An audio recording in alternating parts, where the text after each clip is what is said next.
মক্কার গরম দুপুরে যখন সূর্যের তাপে বালু আগুনের মতো জ্বলছিল, তখন এক তরুণ দাস বিলাল রাদিয়াল্লাহু আনহু তাওহীদের ঘোষণা করছিলেন, আহাদ আহাদ, অর্থাৎ এক আল্লাহ এক আল্লাহ। তিনি তখন ইসলাম গ্রহণ করেছেন, কিন্তু তার মালিক উমাইয়া এবং খালাব ছিলেন তীব্র শত্রু। ইসলাম গ্রহণের অপরাধে বিলালকে গরম মরুভূমিতে ফেলে রাখা হতো, বুকের ওপর বড় পাথর চাপিয়ে নির্যাতন করা হতো। তবু তিনি থামতেন না, শুধু বলতেন, আহাদ আহাদ।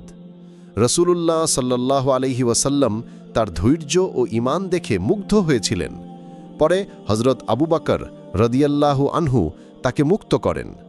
মদিনায় হিজরতের পর যখন প্রথম আজান দেওয়ার সময় আসে, তখন রসূল সাল্লাল্লাহু আলাইহি ওয়াসাল্লাম বলেন, হে বিলাল, আজান দাও, তোমার কণ্ঠস্বর জান্নাতের ঘণ্টাধ্বনির মতো সুন্দর। বিলাল রাদিয়াল্লাহু আনহু তার সুন্দর কণ্ঠে প্রথমবার আজান দিলেন, আল্লাহু আকবার আল্লাহু আকবার। সেই দিন থেকে তিনি রাসূল সাল্লাল্লাহু আলাইহি ওয়াসাল্লামের জীবদ্দশায় মসজিদে নববীর মুয়াজ্জিন হিসেবে থেকে গেলেন। কিন্তু রাসূল সাল্লাল্লাহু আলাইহি ওয়াসাল্লাম ইন্তেকাল করার পর দুঃখে তিনি আর আজান দিতে পারতেন না, কণ্ঠরুদ্ধ হয়ে যেত।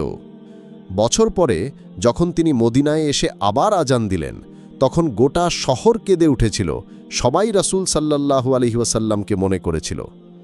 এই গল্প আমাদের শেখায়, ঈমানের জন্য ধৈর্য, ত্যাগ এবং ভালোবাসা একজন মুসলমানকে ইতিহাসে অমর করে তোলে।